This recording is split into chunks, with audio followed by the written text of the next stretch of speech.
All right, ladies and gentlemen, you are welcome to another great episode on your favorite political talk show, The Truth with Ben Jokes.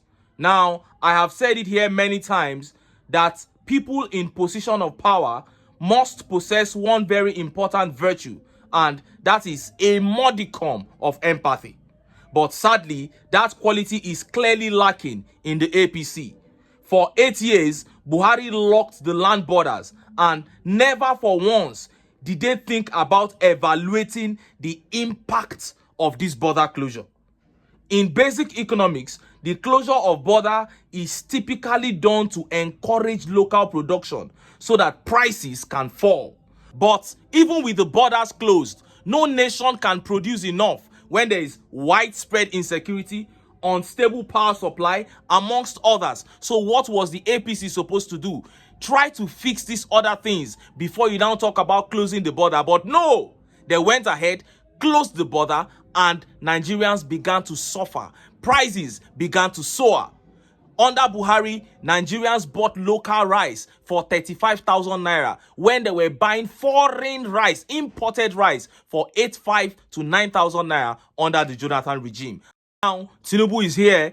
Local rice sells for between 70 to 80,000 naira, yet the land borders remain closed. What is the benefit of this closure of border? We still can't find one benefit of it, but the borders remain closed. Why? No empathy.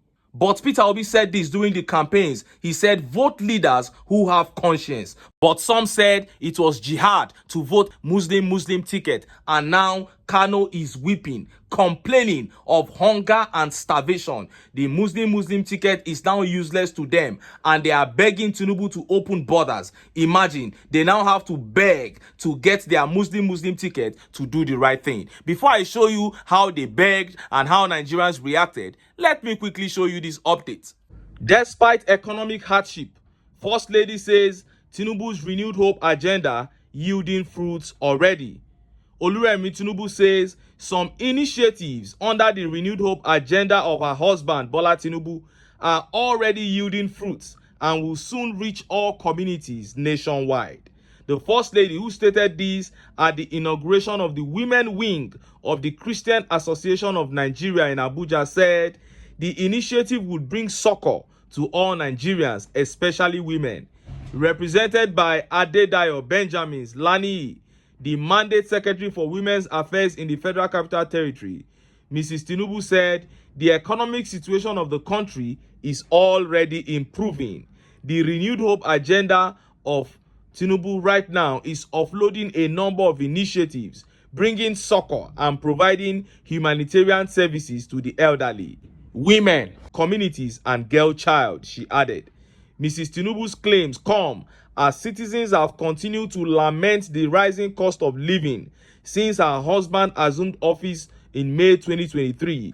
Recently, Nigerians protested skyrocketing food prices in Ibadan, Oyo State capital, chanting Tinubu Ole, that is Tinubu thief. Similar protests had held in Osun, Niger, Kano, and Lagos. Although soaring prices of food predated Mr. Tinubu's government, his sudden fuel subsidy removal and floating of the naira have seen petrol prices jump from 145 naira to 630 naira, shooting food prices up astronomically as the naira continues its free fall against the dollar, trading for over 1,600 naira against a dollar. However, the First Lady urged women to always live as shining examples and remain united to advance the cause of women. You heard her. Now, I could have sworn that this was going to be the next line of the propaganda.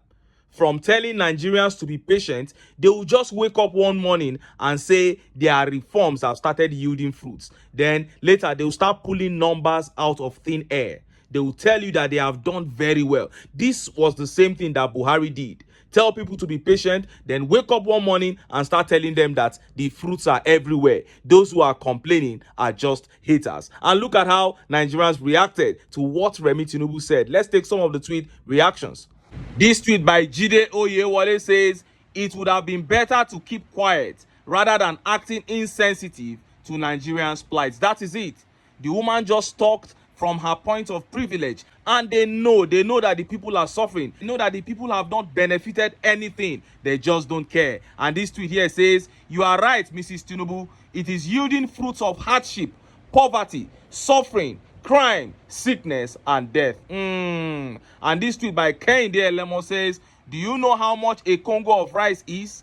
Do you buy fuel?" Of course they don't, and they don't care about you. And this tweet by Omoya teacher says, "Your husband had brought nothing but disaster, resulting in renewed shege. Meanwhile, your husband has no sole purpose for Nigeria other than to fulfill his long-standing aspiration to become Nigerian president." Aya.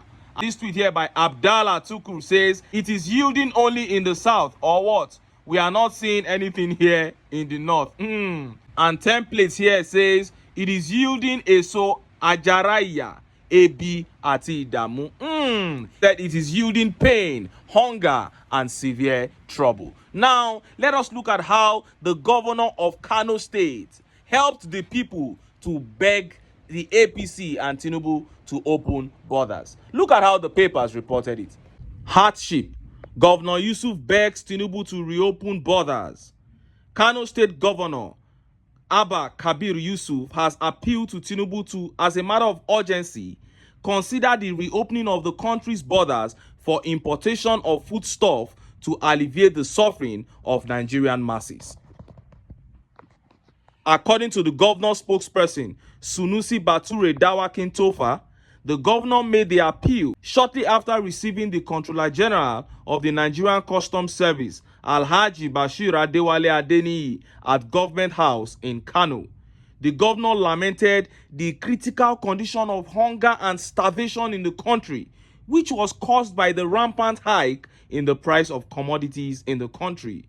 "We wish to appreciate the President's intervention on the ongoing National Food Initiative, which he considers Kano as the host of the initiative to be launched, believing that the program will cushion the effects of food scarcity if implemented," he said. According to the governor, another immediate intervention that can make food available and affordable to the teeming population is for the federal government to consider the reopening of the borders and allow free importation of commodities. During the meeting, Governor Yusuf stressed the prevailing hardship faced by the populace, particularly during the sacred month of Ramadan, underscoring the necessity of opening the borders to alleviate their distress. The governor is saying it's not about bringing 2 mudus and 3 mudus of rice from customs to come and share to the people. The people are not birds. They are not goats. They need their lives back the way they were living before this evil APC came. You have closed the borders. What is the benefit of border closure? No benefit, yet the borders remain closed. And look at how Nigerians reacted. Look at some of the tweet reactions. This tweet by Adnan Abdullahi Adam says, "Kudos to Governor Abba Kabir Yusuf. Something must be done to fight hunger and starvation that is ravaging the life of ordinary citizens. Obviously, most Nigerians are plunged in unimaginable suffering and hardship." And this is happening in Kano. And I just wonder, Kano returned 1.9 million votes for APC in 2015. The same Kano where they were buying imported bag of rice for 8,500. You returned 1.9 million votes for the APC, and now you have to beg them to open borders for you because you are buying local rice for 75 to 80,000 naira. What a shame. And this tweet by Aldo Nelson says, "They will not, because of their wickedness." That is it. I don't think they will ever fling those borders open. I hope they do though, because Nigerians are suffering too much. And Udwak Samson here says, "Please open the border. Please open the border. Please open the border. Please open the border." You know, no matter how you scream, the APC is an evil association, and what gives them joy is to see people suffering. So it's not by how you scream. And it all boils down to what I'm talking about: a lack of empathy. There is no way a government with empathy will be in power and those land borders will still remain closed. Saying that after 8 years of having them closed under Buhari, Nigeria did not achieve anything. But this is APC, and APC will always be APC. This is how Nigerians will continue to suffer until they are able to put themselves together and get these guys out of power. But until then, make I still enter town. Make I go get some ogbonge political news wey una go like. Why? Because of una. Now I dey here, so don't go away. Don't go away.